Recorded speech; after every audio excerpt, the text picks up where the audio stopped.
Tail of the Tape is brought to you by 5280 Tie Fight Series. We have one heavyweight coming in for Mr. Pedro at 188 pounds. For Trey Williams, we have him coming in at 187.2 pounds. Folks, this is Muay Thai, so the heavyweight division, the limits as far as the weight classes, they're a little bit different than what we see in MMA. And in MMA, it's 206 and above. So just a little bit different, but nonetheless, make no mistake, these are both two large humans in there.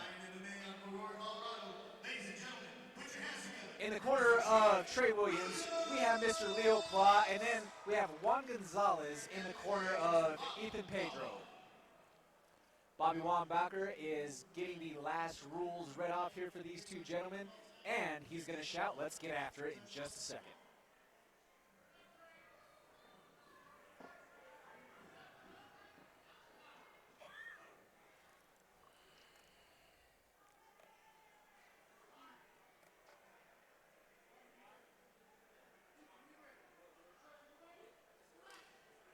And here we go. Trey Williams pressures right away. High kick from Ethan Pedro.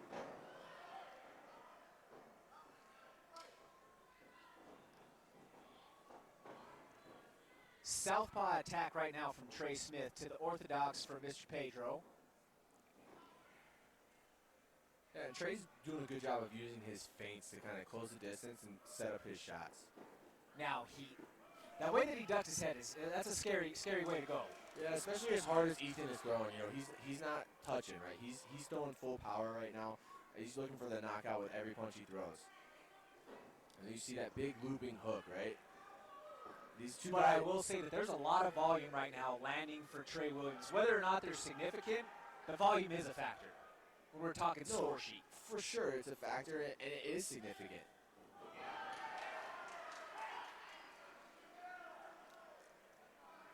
And now that was more of a takedown on that side. Cannot do a takedown in Muay Thai, folks. This is what we were talking about earlier, where accuracy and maybe a little less power is maybe more effective than throwing everything you can and missing. You know, Cody, how much in that instance right there does instinct just pop in for a guy like Ethan Pedro, who has such a wrestling background? You get into a tight quarters and a tight exchange, you think wrestling first, right? Absolutely. I don't think it'll be the first wrestling type exchange that we see out of Pedro. You know, it takes over when you get into a fight or flight situation and you come into this clashing of each other. There's going to be that natural instinct to kind of take over and maybe go for the takedown. Which strong right cross to the body right there by Pedro, but followed up, cracking back from each guy. Oh, they are rock'em sock'em robots right now. Oh, Pedro went with the old hockey fight. You gotta love it. Collar tie on the back of the head and 4 or 5 uppercuts for your trouble. Again, he's using that clinch to set up his uppercuts and his hooks. Hey, I liked a lot of what I saw from both guys in that act, as far as being two guys trying to really get their beak wet in this art. Definitely, it was a busy round. Both guys stayed active. They were pushing pace. I wouldn't want to be the guy scoring that round, I'll tell you that. No, I was just going to lead into that. How do you score that round? Because that's a tough one. Right, maybe you give it to Trey based off the sweep earlier in the round, or the striking was pretty even. Trey, I think, was leading the dance a little bit at the beginning, and then Pedro started to take over towards the end. Now is where we really see what the grit is, Cody. A lot of people can make it through 3 minutes. What happens once you have that adrenaline dump? You know, it is, and both these guys, once again, we got 2 debut guys, and you don't know how you're going to react to that adrenaline dump because you've never had it. You don't have an adrenaline dump in sparring. You don't have an adrenaline dump in training. It's different when you're under the lights and you have a crowd and someone's really trying to knock you out. How much do you think that all of the years of competing and wrestling experience with just managing your energy and your conditioning favors Pedro? I think it definitely gives him a slight advantage. You know, he's used to competing under the lights. He's used to competing with a crowd, and those things are intangibles that maybe Trey doesn't have. And just by the eyeball factor, he looks to be the fresher guy coming out to start the second round. We did see a couple of very heavy breaths from Williams. It does not look like he's extremely fatigued, but he does look to be a heavier breather. He's put in work to the body. Yeah, I think Trey, you know, might have a little more volume in the first round, and that could be part of the reason. he might seem a little more tired, but he is putting Pedro on the back foot. A little bit of Lead shoulder leg and sit kick. from Trey here. Couple of lead leg kick options. And he's going back to that body. He keeps going to the body with the straights and the jabs and the hooks. Now, Pedro has the strong attack up top. He's coming with that straight right hand a lot. I would like to see Trey Williams keep that left hand a little bit higher with his guard because he is eating that straight right hand. He's chopping those legs. Those are straight kick. Pedro's really countering with those straights and those hooks. You know, he's keeping him out of distance with the leg kicks, and when Trey tries to close distance back, that was a Great good knee knee to to the the body. body. And that was a knee to the body by Ethan Pedro.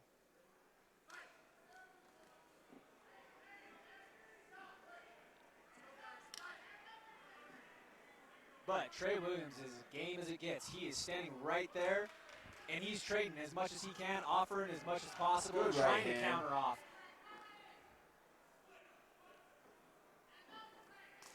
Oh. And a strong rear high kick from Ethan Pedro. Lands flush, but Trey Williams smiles it off. Trey gives him a smile, which lets everyone know that it landed. Yes, the common misnomer that a lot of oh, and he's finding that a couple of times here. Now, Yeah. Cody, as we were saying, as far as him eating the right hand for the punch, also when you leave that hand down, you leave yourself susceptible to that high kick as well. Definitely. And it seems to be whatever the look that Ethan Pedro is presenting, he's able to hide that well enough to where it's found its mark twice in the latter stage of that round. Well, he was able to take over that round because he was able to put Trey on the back foot. You notice in the first round, when Trey had Pedro on the back foot, he was able to dictate the pace, he was able to dictate where the strikes were coming from, and he was pulling away.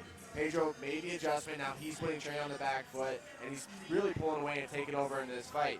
You know, I think maybe it's a fatigue factor, but also it's a strategy factor. You know, Pedro said that he thinks some of his best tributes are his high fight IQ, and he's really showing it right now. You know, he's noticing the right hand down, throwing the high kick. He's pushing him to put his back on the fence.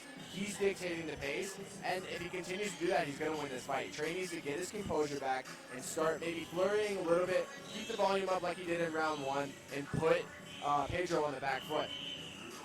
Now, interesting tactic here by the red corner, by Trey Williams' corner here. Fatigue is obviously a factor at this stage of the fight. They did not put him on the stool in between the second and the third round. He was standing with his coach right in front of him that entire time. Do you think that that's a tactical mistake? I think it's just a personal preference. Some guys like to stand, some guys don't like to sit. You know, I think it just matters. Again, And a high kick again! He finds that right rear high kick. Oh, and a good And a sweep. beautiful sweep. That was a sweep by Ethan Pedro. You know, you have to think now at this stage that Trey Williams needs to find a finish. He's going to need to turn up his volume, like I said, and put Pedro on the back foot. Ethan Pedro just looks to be the more settled in guy now at this stage. It looks like he's not really fearing the power, if you will, that Trey Williams is bringing. He's standing in the pocket and eating almost everything. Is that a fair assessment, Cody? Completely agree. Oh, but right there, you don't want to eat too many of those 1-2 straight down the chute. No, when you see Trey Williams, when he's able to put Pedro on the back foot, that's where he's finding his success. I feel like he finds his success with his straight punches, but Ethan Pedro is so compact and stays inside with his arms that those wide punches that Williams is tending to throw, he's just getting clinched up on. Definitely, you know, they're throwing those hooks, and that's how they're ending up in these almost like train wreck situations where they're just colliding and colliding and colliding. Trey needs to stay long and just But that was a pressure strong forward. left hand. And it looks like we may have a point taken away for the throw here.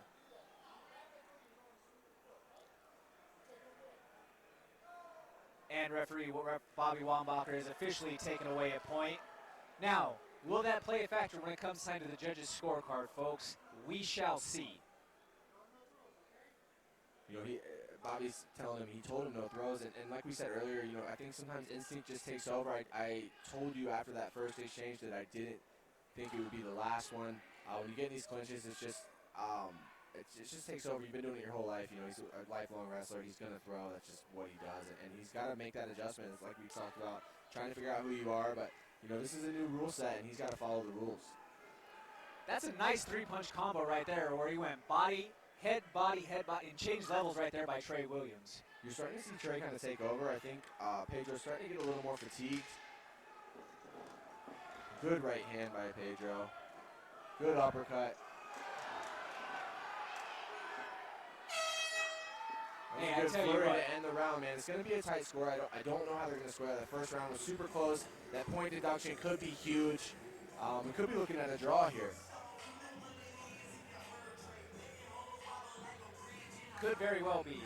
Now, it'll be interesting to see, because I'll tell you what, just like you mentioned, I would not want him to score that first round.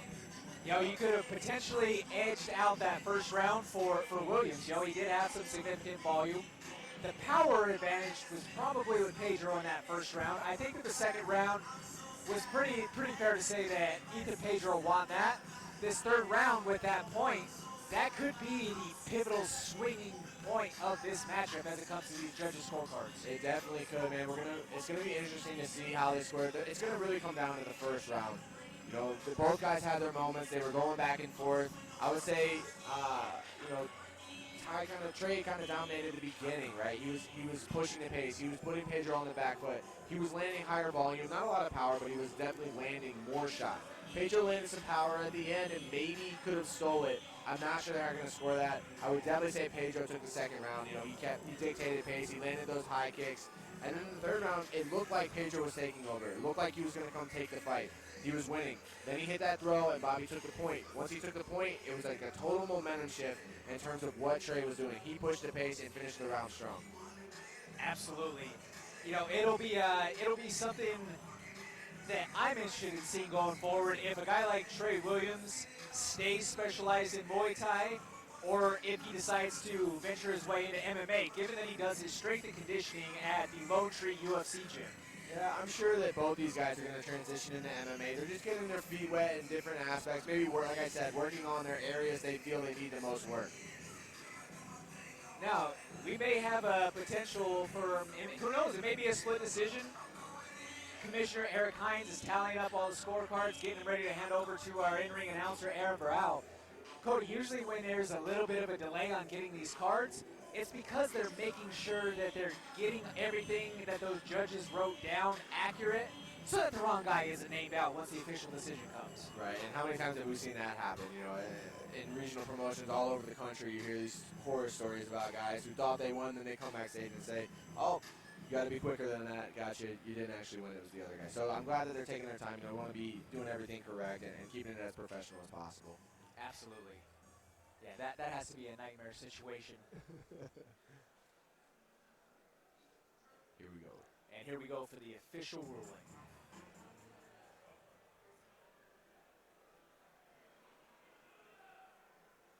All right, guys, after that banger, we have a decision.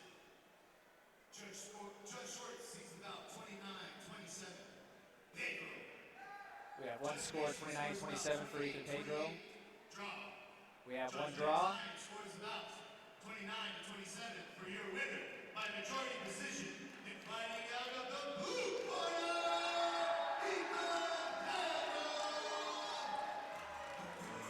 Ethan Pedro picks up the majority decision there. Now, Cody, on one of those judges' scorecards, that point deduction was a factor. Yeah, you know, that's what I thought it could be. I'm not mad at the Pedro decision. You know, I thought he did more damage. The first round was a toss-up. He came on strong at the end, and typically sometimes you see whoever's winning at the end is going to get the nod in a very close round. Certainly. You know, what a beautiful display of sportsmanship right there, though, from these two guys. Yeah, definitely. You know, Pedro kind of, when they announced the winner, he didn't seem too excited or too happy with himself. So it'll be interesting to see what he has to say.